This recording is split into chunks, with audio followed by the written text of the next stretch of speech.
salariés les valeurs et la rationalité de l'entreprise capitaliste.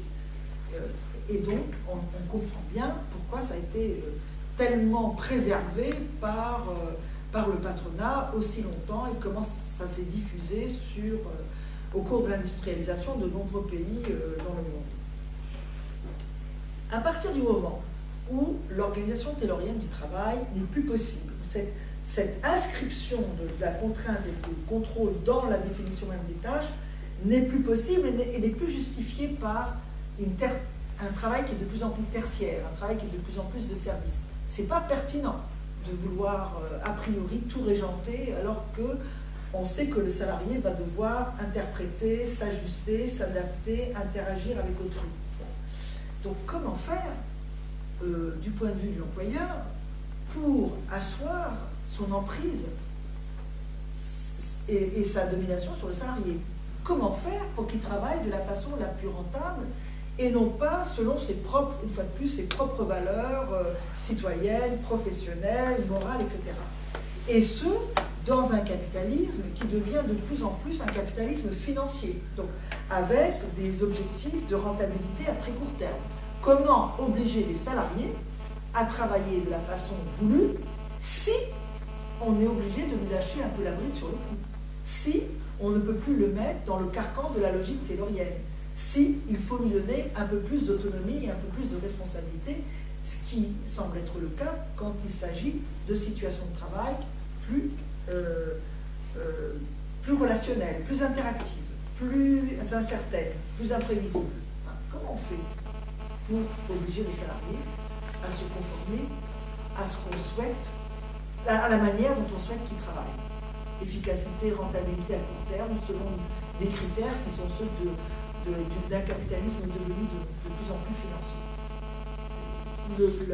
Toute la logique de la révolution managériale, si on peut dire, s'efforce de répondre à ce défi, obliger le salarié. En gros, obliger le salarié à se transformer lui-même en petit bureau des temps et des méthodes pour s'appliquer à lui-même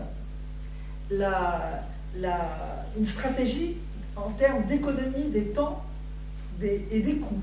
C'est-à-dire faire que chaque salarié se dise il faut que j'économise mon temps et que je sois le plus rentable possible dans l'immédiateté. Voilà. Il faut que chaque salarié ait en permanence cette idée de faire un usage de soi le plus efficace, le plus rentable, le plus productif possible. C'est ça le défi du management. Arriver à obliger le salarié à faire ça. Or, en France, il y a une particularité. C'est en tout cas ce que certaines enquêtes sociologiques montrent, et c'est ce dont se sont convaincus aussi les employeurs français. Il y aurait une exception française et qui conduirait au fait que les salariés français ne seraient pas adaptés aux situations actuelles de mondialisation, de concurrence, où il faut que les salariés soient très réceptifs aux ajustements des managériaux. C'est-à-dire qu'il faut que les salariés se conforment strictement et soient enclins à anticiper même les demandes, les besoins d'ajustement de leurs entreprises. Alors, les salariés français, d'après des études, une fois de plus, mais aussi le management français en est convaincu, ne sont pas les bons salariés. Parce qu'ils sont les héritiers, justement, d'une période particulière qui ne s'est pas retrouvée de la même manière dans d'autres pays, qui est celle de la lutte des classes. La France, plus particulièrement que d'autres pays, c'est vrai, a été traversée par l'idéologie de la lutte des classes. Dans les 50, 60, 70, il y avait quand même un parti communiste très fort, il y avait une CGT extrêmement puissante, il y avait une réalité qui était celle d'une forte conflictualité, d'un grand antagonisme.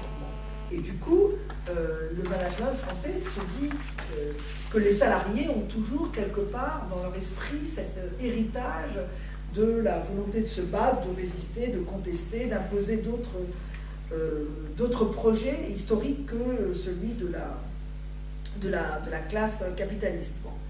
Il y a un autre aspect aussi qui a été bien mis en évidence par un sociologue qui s'appelle Philippe Diribar, pour ceux qui connaissent, qui parle de la logique de l'honneur. Il explique que les Français, plus que d'autres pays, se caractérisent par le fait que les salariés mettent leur honneur dans le travail.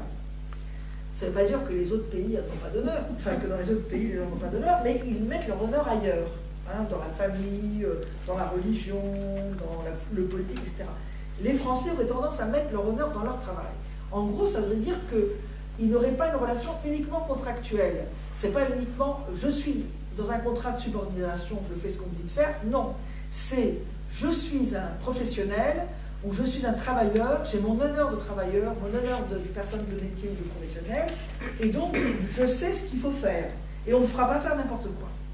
Dans d'autres pays, c'est la relation contractuelle qui domine. C'est-à-dire que le salarié se dit, bon, c'est mon employeur qui me paye, il veut que je travaille de telle et telle manière, bon, c'est son problème, c'est lui qui paye. Si ce que je fais n'est pas efficace, rentable ou de bonne qualité, c'est lui qui en fera les frais, c'est son problème. En France, c'est différent. En France, chacun a plutôt tendance, et les enquêtes le montrent, à considérer qu'on ne peut pas lui faire faire n'importe quoi, qu'il s'identifie à son travail, qu'il met son identité, son honneur et sa reconnaissance, sa quête de reconnaissance dans le travail. Et donc, pour le management français, c'est un obstacle. Ce n'est pas considéré comme un point positif qui montrerait que le salarié s'engage dans son travail, s'implique, veut se reconnaître, se réaliser dans son travail. Non, c'est considéré un obstacle parce que ça va être un vecteur éventuel de résistance, d'opposition. Le salarié aura tendance à vouloir imposer son point de vue. Donc, moi, je sais comment il faut faire pour être efficace, pour faire du bon travail, vous n'allez pas me faire faire n'importe quoi. Ça, c'est le cauchemar de l'employeur. Cauchemar de l'employeur parce que l'employeur veut imposer sa rationalité productive, ses valeurs économiques, de rentabilité à court terme, et il faut que ça suive derrière. Donc, problème, comment est-ce que le management va s'y prendre dans les années 80 pour essayer d'obliger le salarié à accepter d'endosser finalement les critères de travail voulus par leur employeur. Bon. Alors, il y a deux piliers du modèle managérial qui s'est mis en place depuis les années 80. Un pilier qu'on peut qualifier d'idéologique, d'éthique, et l'autre pilier mais qui vont ensemble, hein. Les deux sont concomitants et dans les mêmes entreprises, qui est celui que j'appelle de la précarisation subjective. On y viendra tout à l'heure. Le premier pilier, c'est une sorte de bataille identitaire dans laquelle s'est lancé le management français avec cette idée: il faut transformer la subjectivité des salariés.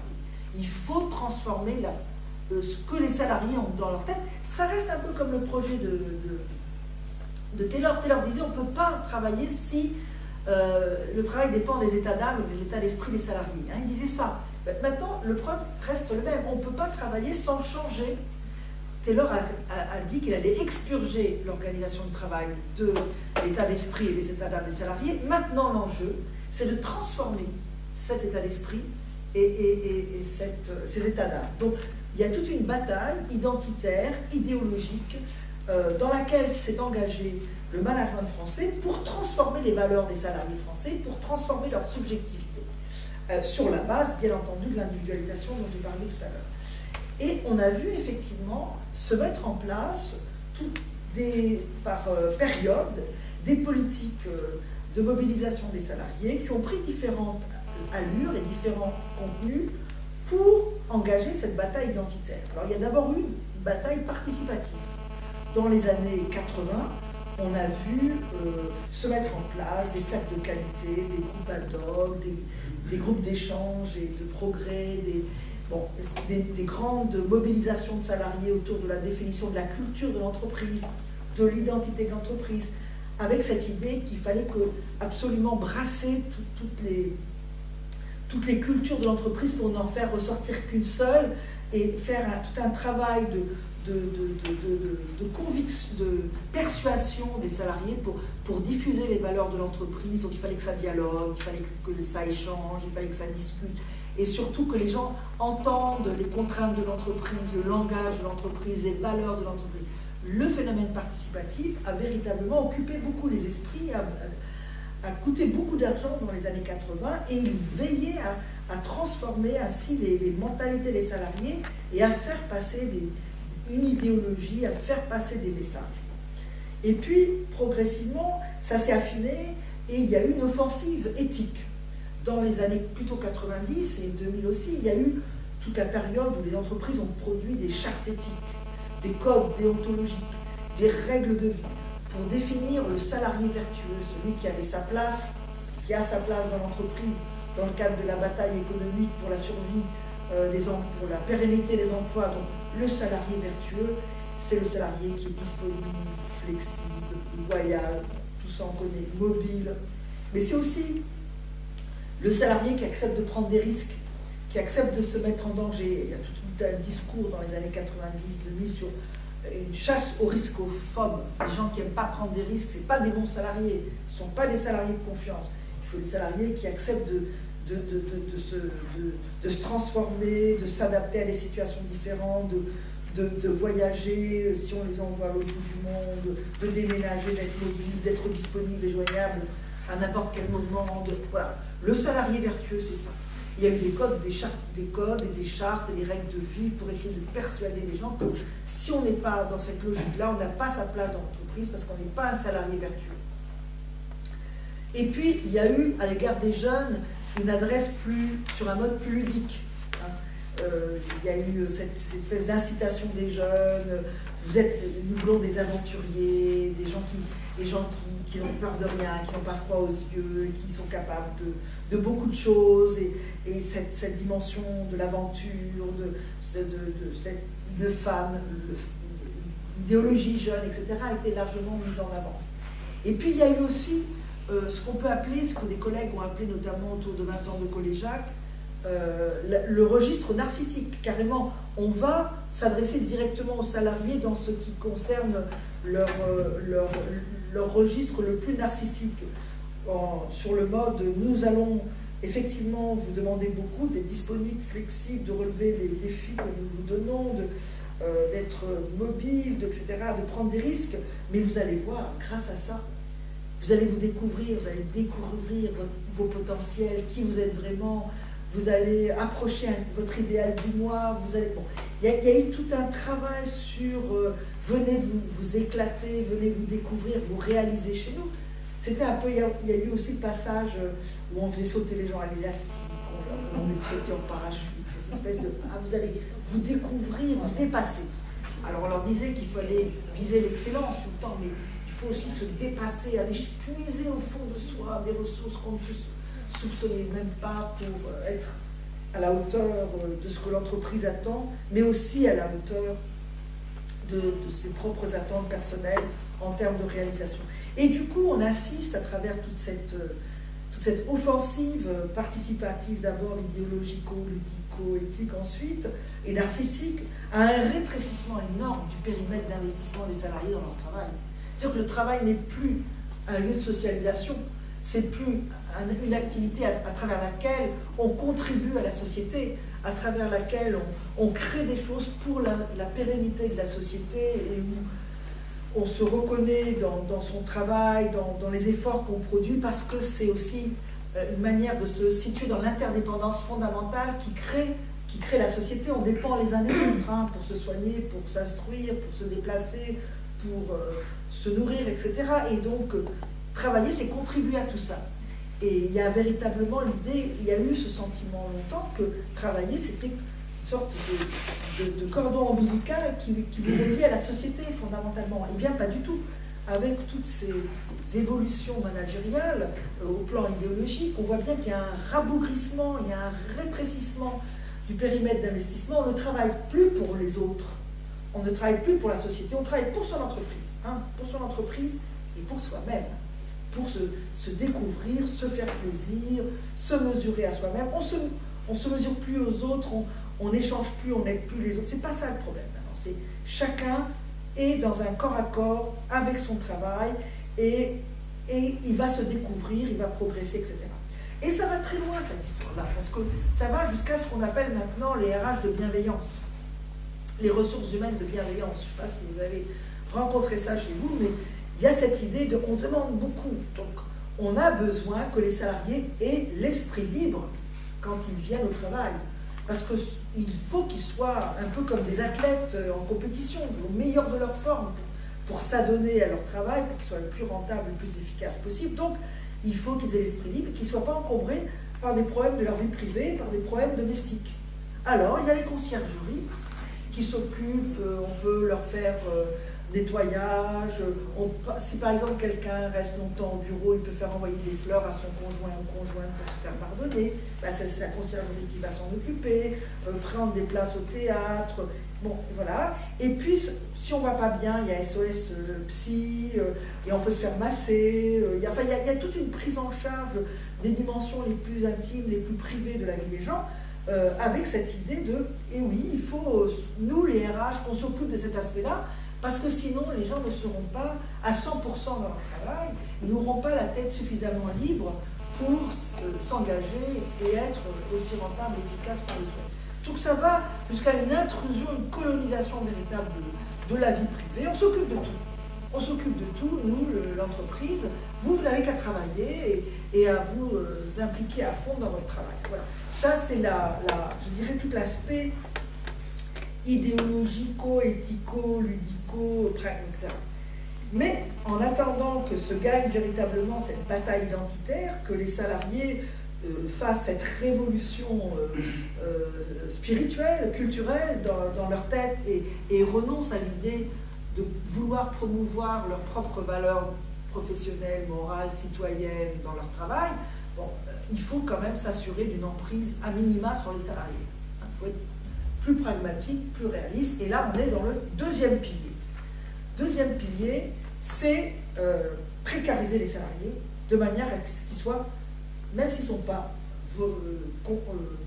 pas consentants pour adopter les valeurs de l'entreprise, qu'ils y soient obligés. Voilà.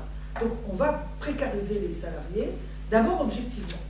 Quand un salarié a un emploi précaire, il ne va pas finasser.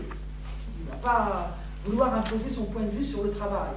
Il va être obligé d'en rajouter, d'être plus royaliste que le roi et faire encore plus et mieux que ce qu'on lui demande. Hein. Les gens qui sont en intérim ou qui sont en CDD ou en travail saisonnier, qui n'aspirent qu'à une chose, c'est à décrocher un CDI, leur véritable Graal, eh ben, ils ne vont pas faire de l'opposition, ils ne vont pas faire de la résistance, ils vont se conformer docilement à ce qu'on attend d'eux. Et donc la précarité du travail, des emplois, c'est une modalité importante pour disciplinariser d'une certaine façon les salariés. Et comme vous le savez, en France, la grande majorité des emplois est stable en CDI. Plus de 80% des emplois sont stables. Il y a beaucoup, ça se développe beaucoup, les emplois précaires, mais c'est surtout en termes de flux. C'est-à-dire que de plus en plus de gens passent par les emplois précaires, mais in fine, au bout de 2-3 ans, ils finissent par se stabiliser. Et on a 80% de la population des actifs qui sont, je ne parle pas des chômeurs évidemment, les actifs employés qui sont soit fonctionnaires, soit en CDI. Donc toute la problématique, c'est comment est-ce qu'on fait avec cela pour les obliger concrètement à se raccrocher aux manières de travailler, aux postures professionnelles qu'on souhaite qu'ils adoptent. Voilà.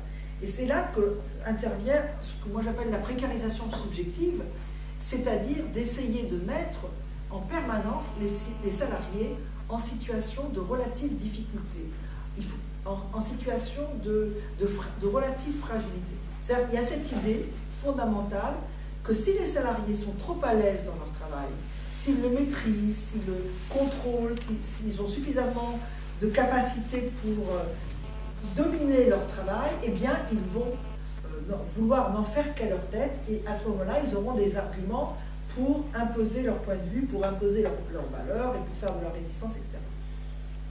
Donc, l'idée, c'est que des salariés qui vont trop bien dans leur travail, ce n'est pas des bons salariés dans la bataille qui se mène à l'heure actuelle. Hein. Et dans l'idée managériale, on est en phase de transition. Il y a bien un moment où les jeunes auront plus bon gré mal gré, quand même voulu relayer les valeurs de l'entreprise, mais il faut, dans une période de transition, asseoir la domination et l'emprise sur tous les salariés, même s'ils ont 50, 60, 40 ans. Donc, la précarisation subjective, ça consiste à penser que pour pouvoir dominer, avoir une emprise sur ces salariés, il faut qu'ils ne se sentent pas à l'aise dans leur travail. Et on va donc les précariser en attaquant leurs ressources fondamentales. Quelle est la ressource fondamentale d'un salarié qui lui permet de s'opposer, qui lui permet de marquer une distance avec la hiérarchie? C'est l'expérience et le métier. Quand on a du métier ou quand on a de l'expérience, on peut avoir un point de vue argumenté sur la manière de travailler. On peut faire valoir d'autres manières de travailler, d'autres valeurs, et on peut faire de l'opposition. Elle paraît légitimée, elle paraît juste. Donc, une partie de la réalité managériale à l'heure actuelle, c'est de mettre les salariés en difficulté en leur enlevant, en attaquant systématiquement les métiers. Ça, on le voit très très concrètement dans les secteurs où il y a le plus de métiers, par exemple une attaque en règle des médecins dans les hôpitaux, au nom de l'esprit gestionnaire. Les directeurs d'hôpitaux ne sont plus des médecins, ce sont des gestionnaires qui vont imposer des manières de faire aux praticiens, qu'ils soient infirmiers, qu'ils soient médecins, etc. On le voit aussi dans le monde de l'enseignement, où il y a des dispositions qui sont régulièrement prises par les administrations et qui veulent s'insinuer dans la pédagogie, dans les programmes, etc., etc. Partout, même là où il y a des métiers, on entend dans le privé les directions d'entreprise dire « c'est pas les métiers qu'il faut mettre en avant, qui nous intéressent, ce sont les compétences, les savoir-faire, les capacités d'adaptation ». Ils nous disent sans arrêt, il y a une dévalorisation, il y a une disqualification systématique du métier. Le métier, dans ce qui est dit dans la rhétorique managériale, c'est quelque chose qui est figé, donc c'est pas quelque chose qui peut évoluer et s'adapter aux évolutions. Donc il faut des gens qui aient plutôt des compétences et surtout des savoir-faire et surtout des capacités d'adaptation. Attaque en règle des métiers. Attaque en règle aussi de l'expérience, par des restructurations incessantes, par un changement perpétuel, recomposition de services, redéfinition de métiers, déménagement, fusion, cession, mobilité systématique, changement de logiciel. On n'arrête pas dans les entreprises de soumettre la plupart des salariés à d'infinis changements. Mais infinis, c'est-à-dire que dès qu'ils sont affûtés, dès qu'ils sont ajustés à un certain type de travail, on va changer soit le service, soit les manières de faire, soit les moyens pour le faire. Il y a une sorte de brouillage systématique qui vise à mettre les gens en fait en situation permanente d'apprentissage. C'est-à-dire qu'ils ne sont pas en situation de dominer, de maîtriser véritablement leur travail, mais ils ont des efforts énormes à faire pour s'adapter à leur nouveau travail, comprendre exactement ce qu'on leur demande, comprendre les nouveaux logiciels, comprendre où ils se situent dans les organigrammes, quels sont leurs véritables clients, leurs véritables hiérarchies, enfin bref. Ils sont sans cesse en situation de réapprentissage et donc d'épuisement professionnel. Ils sont en permanence à la limite de leur compétence, à la limite de leur compétence. Et ça crée une vulnérabilité qui incite effectivement les salariés à se raccrocher aux consignes, aux procédures, aux normes qui sont distillées par la hiérarchie. On les soumet à des évaluations permanentes, on leur fixe des objectifs qui sont de plus en plus ambitieux. Les gens, dans leur situation de travail, le plus souvent, ont peur. Ils se sentent vulnérables. Ils ont le sentiment de rien maîtriser. Ils disent souvent, ça passe ou ça casse. Je livre un dossier ou je finis un contrôle, où maintenant, je ne suis pas sûre d'avoir tout bien fait parce que je ne connais pas tout bien. Tout a tellement changé que Et donc, il y a non seulement un sentiment de vulnérabilité, d'avoir peur d'avoir fait une faute professionnelle qui pourra être très menaçante au moment de l'entretien individuel et pourra évidemment compromettre votre prime, votre promotion, mais peut-être même votre place dans l'entreprise. Mais il y a aussi, et ça c'est aussi très très grave, la dévalorisation d'une image qu'on a de soi-même. On n'est plus le bon professionnel, la bonne personne de métier qu'on était auparavant. On est quelqu'un qui lutte tout le temps pour arriver à gagner un bout de compétence, un bout de métier et qui ne se sent pas confiant en lui-même, qui n'a pas confiance en lui-même, qui a peur de ce qu'il peut bien réaliser et des conséquences de son travail. Donc on voit bien là les germes possibles d'un type particulier de souffrance, qui est d'abord extrêmement individuel, personnel, parce que les gens sont mis en concurrence. Ça, je ne l'ai pas dit tel quel, mais dans l'individualisation et dans les méthodes managériales modernes, il y a une mise en concurrence systématique qui va avec cette dimension narcissique. Vous vous occupez pas des autres. C'est vous qui êtes le meilleur, c'est sur vous qu'on mise, c'est vous qui allez montrer que vous êtes le plus fort, le meilleur. Donc, il y a ce sentiment de vulnérabilité extrême, de perte de sens, de dévalorisation de soi, d'être enfermé dans une épreuve solitaire, une sorte de corps à corps solitaire avec son propre travail. Et là, on comprend que les dimensions managériales attaquent ce qu'il y a de plus noble chez l'individu au travail, c'est-à-dire le sentiment de bien faire les choses, le sentiment d'être utile, de faire un travail de qualité et de pouvoir se retrouver dans son travail, de pouvoir se reconnaître dans son travail, comme disent les psychologues du travail. Donc c'est ça qui a été cassé, en même temps que le sens social du travail. Le cordon ombilical avec la société a été sectionné, on travaille pour son propre... de façon ludique ou de façon narcissique, et de plus en plus par peur d'être mis en question, d'être mis en cause, et parce qu'on veut s'en sortir, on veut survivre au travail. Donc, ça aussi, ça enferme profondément dans un rapport extrêmement solitaire au travail. Quand vous interviewez les gens, ils vous disent qu'ils se sentent abandonnés, qu'ils ne savent plus comment faire, ils disent, bon, jusqu'à présent ça va, mais j'ai tellement peur du lendemain, de ce qui va m'arriver comme tuile, de ce qu'on va me changer encore, de là où on va me déplacer, de la restructuration qui va m'enfoncer. Il y a une véritable précarité subjective, et c'est assez fort de parvenir à mettre en situation de précarité subjective des gens qui ont un emploi stable, qui sont fonctionnaires, qui sont en CDI ou qui sont fonctionnaires. C'est quand même un tour de force managérial que d'arriver à les fragiliser, à leur donner un sentiment de précarité. Alors l'idée, c'est que ça va les obliger à se ranger, à se conformer à ce qu'on attend d'eux, en gros à rendre les armes et à devenir les alliés inconditionnels de leur entreprise que les employeurs veulent qu'ils deviennent. Je m'arrête là parce que je voudrais qu'on débatte un peu. Ah, je vais prendre des notes sur les questions.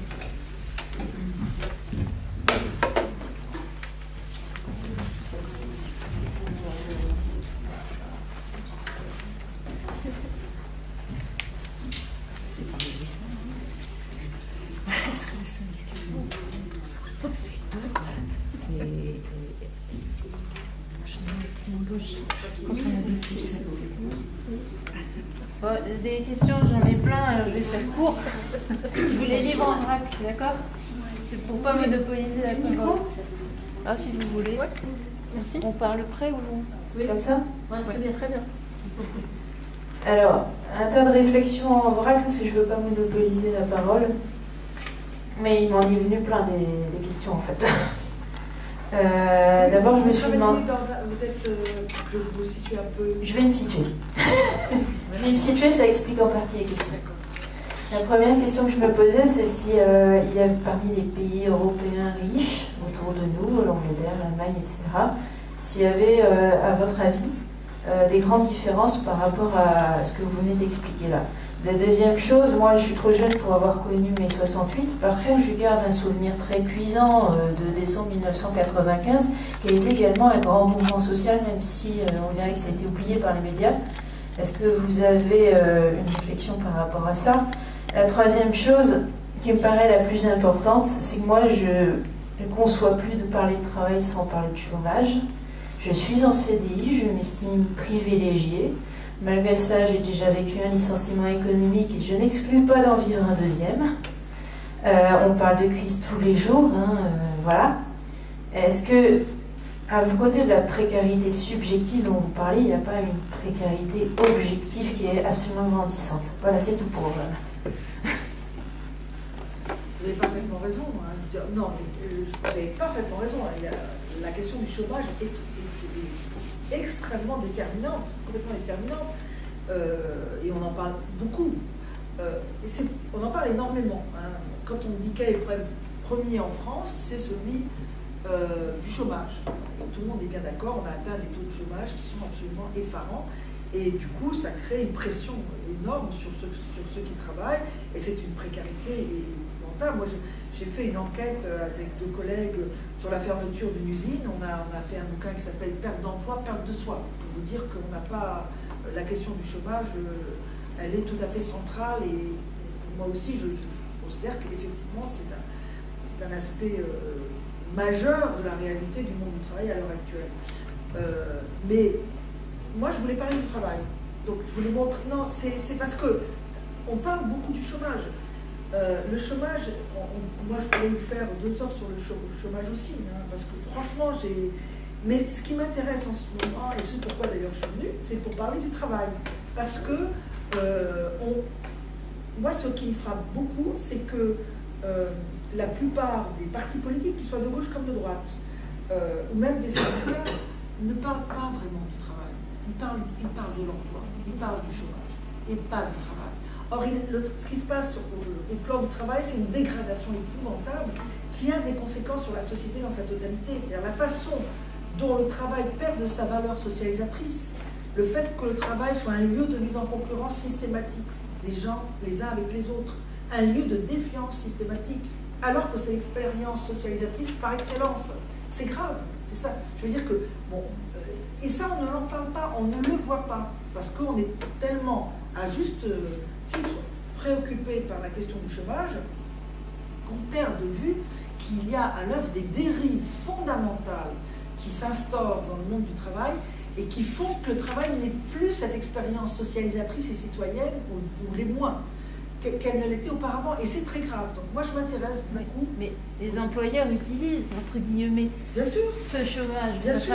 La réflexion que tout le monde a sans doute déjà entendue, c'est si vous n'êtes pas content, il y a plein qui veulent rentrer dans l'entreprise.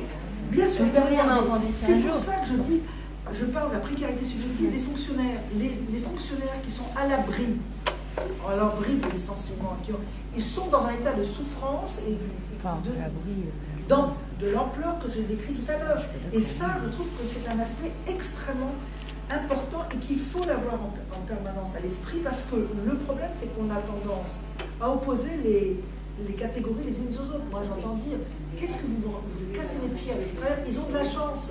Des gens qui sont en CDI et qui sont fonctionnaires, qui ne la ramènent pas. Le problème, c'est les chômeurs.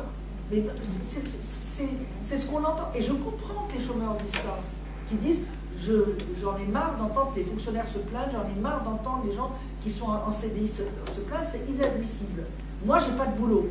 Oui, mais pourquoi est-ce que les gens qui sont en CDI ou fonctionnaires devraient accepter de se trouver confrontés à des situations de travail dévastatrices? Pourquoi? Et ça, c'est quelque chose qu'il faut... Non, mais il faut scinder les problèmes. C'est pas parce qu'il y a des chômeurs et que l'expérience du chômage est quelque chose de dévastateur aussi, complètement dévastateur. Il y a des gens qui se suicident parce qu'ils sont au chômage, mais il faut savoir qu'il y a des gens qui se suicident même s'ils sont fonctionnaires et qu'ils ont un CDI. Donc il faut accepter les deux. Il faut accepter les deux réalités et pas dire, il y en a une, c'est pas ce que vous avez dit, mais il y a des gens qui disent, je ne supporte pas qu'on me parle du travail, du mal-être au travail, alors qu'il y a des gens au chômage. Et bien voilà, la réalité, elle est là. Et je pense que l'un va avec l'autre aussi, parce qu'il y aurait peut-être moins de chômeurs si on mettait moins la pression sur les gens et si on les mettait en situation d'abattre tellement de travail parce qu'ils ont peur de perdre leur boulot, donc on les met face à des situations où ils ont de moins en moins de temps, de moins en moins d'effectifs, de moins en moins de budget pour faire les mêmes choses. C'est pas ça qui va diminuer le chômage. Il y a un rapport entre les deux. Donc il faut tenir les deux, il faut accepter d'analyser les deux sereinement. Et là bon, aujourd'hui je parle du travail, mais vous avez raison qu'il faut parler aussi du chômage, mais il ne faut pas opposer les l'un à l'autre. Bonjour, Didier Lochouarn.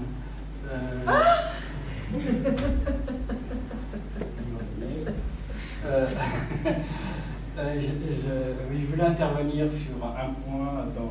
J'ai deux questions en fin de compte. Je suis, moi, ergonome, j'interviens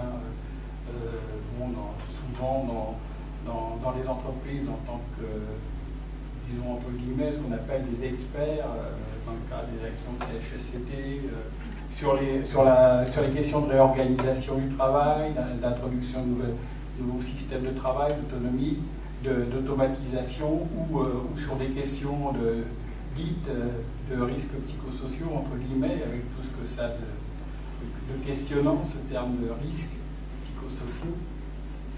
Et je voulais, premier thème de question, c'était par rapport au développement que tu as fait, historique, que j'ai trouvé très intéressant, parce qu'il faut revenir effectivement aux années 70 et à tous les processus de transformation qui se sont développés, parce qu'autrement on ne comprend pas bien le pourquoi et le comment de ces changements si profonds par rapport justement à la question du travail.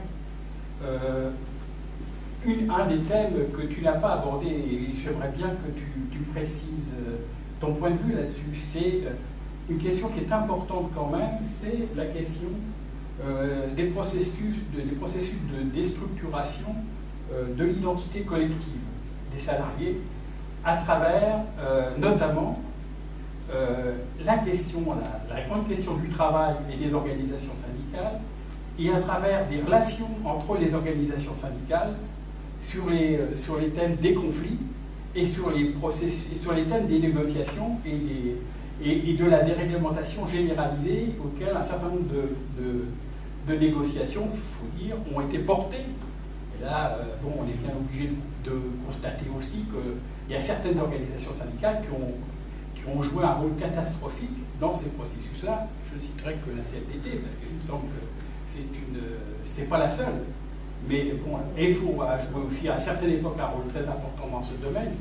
Mais il faut reconnaître que face à tous ces processus-là, le seul moyen qu'avaient les salariés, d'échanger tant soit peu entre eux sur les questions du travail, sur le parler au travail, sur l'expérience, la souffrance, et donc d'entretenir ce sentiment de conscience collective d'une condition ouvrière, d'une condition employée ou d'une condition de technicien dans les bureaux, etc., c'était par les organisations syndicales.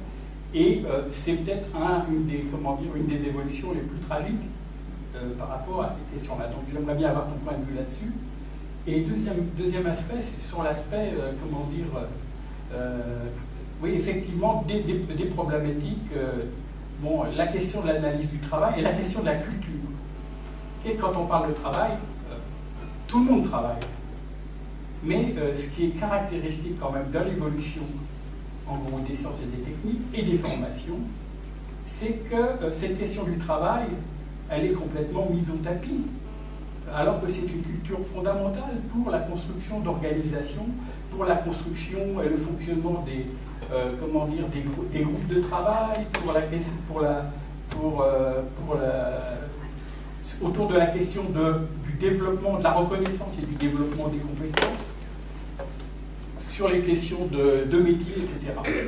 Et donc, sur ce problème, fondamentalement, ça c'est un constat que je fais aussi, que beaucoup d'ergonomes font aussi, c'est qu'effectivement, sur cette question de la connaissance, de la mise en rapport d'une connaissance au travail et du développement d'une connaissance partagée du travail, cette question est complètement enterrée par des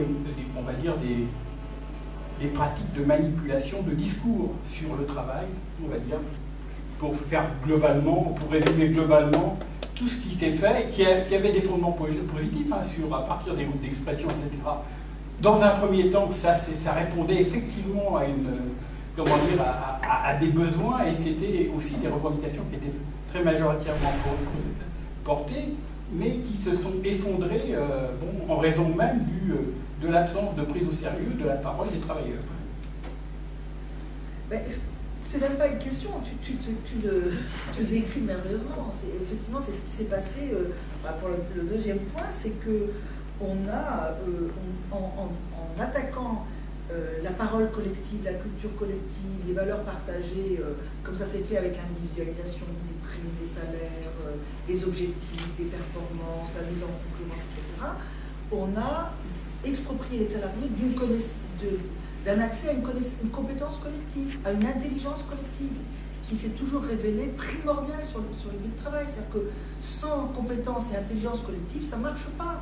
Ou alors, il faut, pour que ça marche, développer un travail supplémentaire, épuisant en permanence, qui se substitue justement aux ressources que constituent les autres.